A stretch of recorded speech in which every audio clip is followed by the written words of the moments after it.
قوم لوط، جنہوں نے ایسی برائی کو جنم دیا جو ان سے پہلے دنیا میں کسی قوم سے بھی سرزد نہ ہوئی تھی، ایسی بدکاری جس کی مثال تاریخ میں کہیں بھی نہیں ملتی۔ اس قوم نے ایسا کیا کام کیا تھا اور ان کا انجام کیا ہوا، یہ سب جانتے ہیں آج کی اس ویڈیو میں۔ بسم اللہ الرحمن الرحیم۔ راہ زیست کے معزز ناظرین، میں ہوں سید آصف کاظمی۔ آپ تمامی دیکھنے اور سننے والوں کو السلام علیکم۔ دعا گو ہوں کہ رب کائنات آپ سبھی احباب کو شاد و آباد رکھے۔ پیارے دوستو، حضرت لوط علیہ السلام اللہ تعالیٰ کے برگزیدہ نبی تھے۔ آپ علیہ السلام کے والد گرامی کا نام ہاران تھا، جو تارح کے بیٹے تھے۔ آپ کی پیدائش عراق کے شہر ار میں ہوئی تھی۔ یہ شہر اللہ کے نبی حضرت ابراہیم علیہ السلام کا مسکن تھا۔ دراصل لوط علیہ السلام کے والد ہاران حضرت ابراہیم علیہ السلام کے سگے بھائی تھے، یعنی حضرت لوط علیہ السلام جناب ابراہیم علیہ السلام کے بھتیجے تھے۔ چونکہ حضرت لوط علیہ السلام کے والد ان کے بچپن میں ہی انتقال کر گئے تھے، لہٰذا حضرت لوط علیہ السلام کو حضرت ابراہیم علیہ السلام نے بیٹا بنا کر پالا تھا۔ آپ نے حضرت ابراہیم علیہ السلام پر سب سے پہلے ایمان لایا۔ آپ کو اللہ تعالیٰ نے حضرت ابراہیم علیہ السلام کے زمانے میں اہل سدوم کی رہنمائی کے لیے نبوت کے منصب پر فائز کیا۔ حضرت لوط علیہ السلام کے بہت سارے معجزات ہیں۔ آپ جب بارش کے لیے دعا کرتے تو اللہ تعالیٰ آسمان سے فوراً بارش عطا فرما دیتا تھا، اور آپ کی دعا کی بدولت خوب بارش ہو جایا کرتی تھی۔ حضرت لوط علیہ السلام جس پتھر پر سر رکھ کر سوتے، اس پتھر پر آپ علیہ السلام کے سر مبارک کا نشان بن جاتا تھا۔ سدوم وہ علاقہ تھا جہاں حضرت لوط علیہ السلام مبعوث فرما ہوئے۔ سدوم کے آس پاس 5 انتہائی خوبصورت شہر آباد تھے، جن میں سے ہر ایک کی آبادی 1 لاکھ نفوس سے زیادہ ہی تھی۔ یہ علاقے انتہائی سرسبز و شاداب اور قدرت کی فیاضی کا حسین شاہکار تھا۔ یہاں باغات کی کثرت تھی اور لہلہاتی کھیتیاں یہاں کی ضروریات سے کہیں زیادہ اناج اگاتی تھیں۔ اردن، شام اور اسرائیل کے درمیان بسا ہوا یہ علاقہ نہایت ہی زرخیز تھا۔ وہاں طرح طرح کے اناج، پھل، میوے بکثرت پیدا ہوتے تھے۔ یہی وجہ تھی کہ آس پاس کی بستیوں کے لوگ اپنی معاشی اور غذائی ضروریات کو پورا کرنے کے لیے ان بستیوں کا رخ کیا کرتے تھے، مگر یہ بات اہل سدوم کے لوگوں کو بالکل پسند نہ تھی۔ ان کے خیال سے وہاں کے پھلوں، اناجوں اور سبزیوں پر صرف ان کا ہی حق تھا۔ وہ یہ نہیں چاہتے تھے کہ دوسری بستیوں کے لوگ ان کے علاقے میں آئیں۔ ایک دن اہل سدوم کے لوگ اس بات پر غور و فکر کر رہے تھے کہ باہر سے آنے والے لوگوں کو کیسے روکا جائے۔ اتنے میں ابلیس ایک بزرگ کی شکل میں ان کی محفل میں آیا اور کہنے لگا کہ اگر تم ان سے جان چھڑانا چاہتے ہو تو میری بات پر عمل کرو۔ اس اجنبی بزرگ کی بات لوگوں نے بڑی توجہ کے ساتھ سنی۔ ابلیس نے کہا کہ میں یہ طریقہ کل بتاؤں گا۔ دوسرے دن ابلیس ایک خوبصورت جوان لڑکے کے بھیس میں ان کے پاس آیا اور انہیں اپنی عورتوں کے بجائے مردوں کے ساتھ فعل بد کرنا سکھایا، اور ابلیس نے کہا اگر تم ان بستیوں کے لوگوں سے نجات چاہتے ہو تو جب بھی کوئی شخص ان بستیوں میں سے تمہارے پاس آئے تو تم لوگ زبردستی اس کے ساتھ اپنی خواہش پوری کرو۔ اس طرح یہ لوگ تمہارے علاقے میں آنا چھوڑ دیں گے۔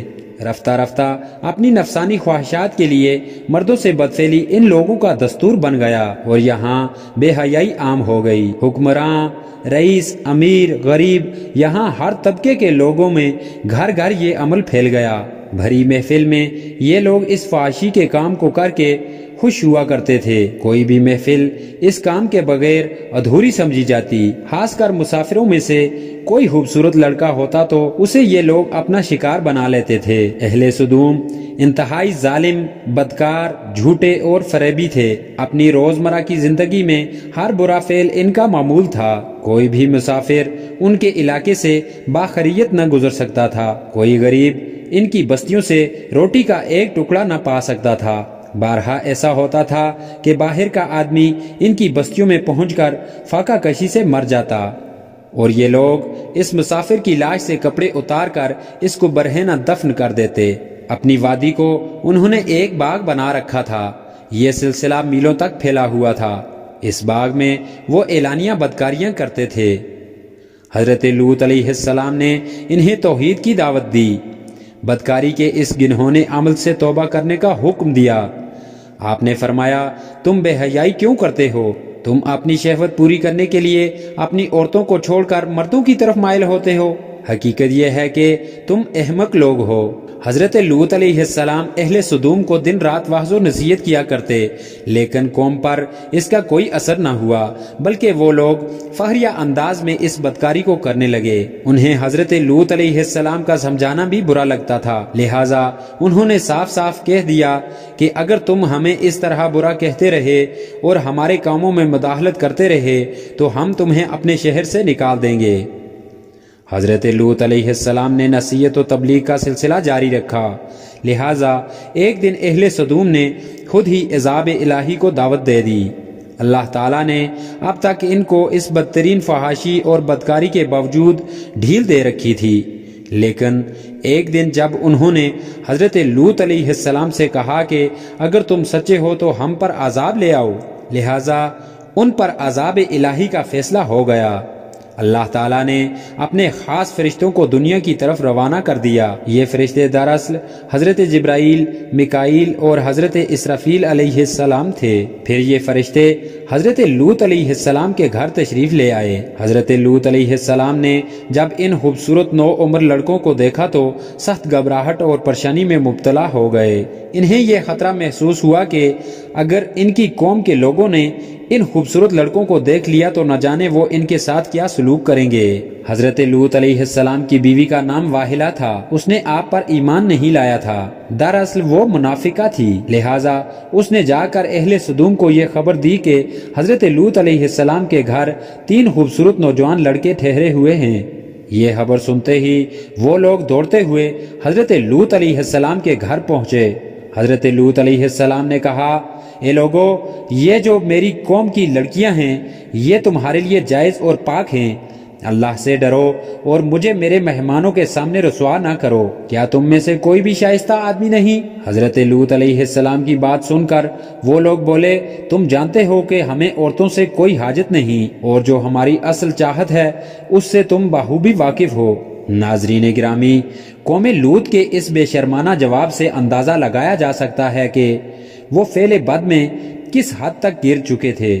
حضرت لوط علیہ السلام کی قوم ان کے گھر کی طرف دوڑتی ہوئی آئی تو حضرت لوط علیہ السلام نے گھر کے دروازے بند کر دیے اور نوجوانوں کو ایک کمرے میں چھپا دیا۔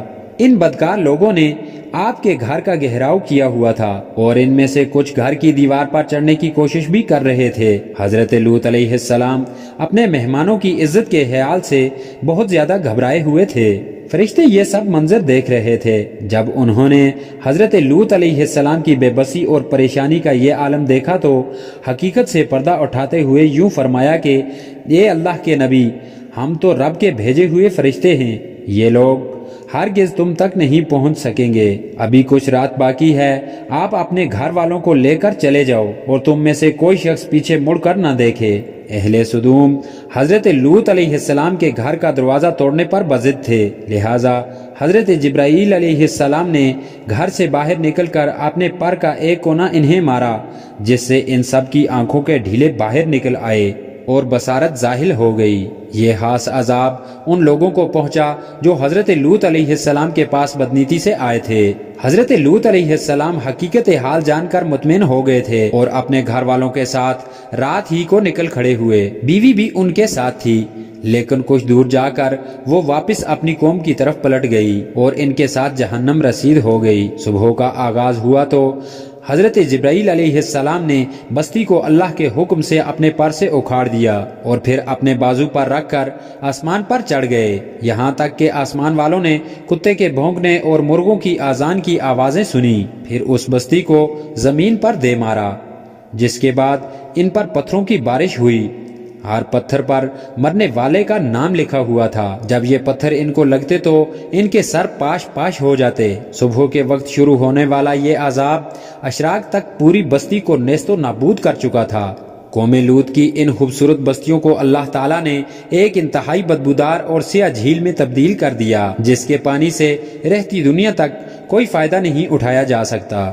سمندر کے اس خاص حصے میں کوئی جاندار، مچھلی، مینڈک وغیرہ زندہ نہیں رہ سکتے، اس لیے اسے ڈیڈ سی یا بحر مردار کہا جاتا ہے، جو اسرائیل اور اردن کے درمیان واقع ہے۔ ماہرین آثار نے 10 سالوں کی تحقیق کے بعد اس تباہ شدہ شہر کو دریافت کر لیا تھا۔ تحقیقات سے پتہ چلا تھا کہ اس شہر میں زندگی بالکل ختم ہو چکی ہے۔ اس شہر کے راستے اور کھنڈرات کو دیکھ کر آرکیولوجسٹ نے یہ اندازہ لگایا کہ جب یہ شہر تباہ ہوا تو اس وقت لوگ وہاں روزمرہ کے کاموں میں مشغول تھے اور پھر زندگی اچانک ختم ہو گئی۔ اہل سدوم جنہیں پتھر بنا دیا گیا تھا، ان کے بت ابھی تک بحر مردار کے پاس موجود ہیں، جو تا قیامت دنیا میں موجود لوگوں کے لیے عبرت ہے۔ روایتوں کے مطابق ایک مرتبہ حضرت سلیمان علیہ السلام نے شیطان سے پوچھا کہ اللہ کے نزدیک سب سے بدترین عمل کیا ہے؟ ابلیس بولا کہ جب مرد مرد سے بدفعلی کرے اور عورت عورت سے خواہش پوری کرے۔ حضرت ابن عباس سے روایت ہے کہ رسول اللہ صلی اللہ تعالی علیہ وسلم نے فرمایا کہ اس شخص پر اللہ تعالیٰ کی لعنت ہو جو قوم لوط والا عمل کرے۔ اللہ پاک پوری امت مسلمہ کو اس طرح کے فعل بد سے بچنے کی توفیق عطا فرمائے، آمین۔ پیارے دوستو، اگر آپ نے ابھی تک ہمارے چینل راہ زیست کو سبسکرائب نہیں کیا ہوا تو اسے سبسکرائب کرتے ہوئے ویڈیو کو لائک اور شیئر بھی ضرور کر دیجیے گا۔ اگر سانسیں تھمی رہی تو ملتے ہیں ایک اور نئے ویڈیو کے ساتھ، تب تک کے لیے میرا اور آپ سب کا اللہ نگہبان۔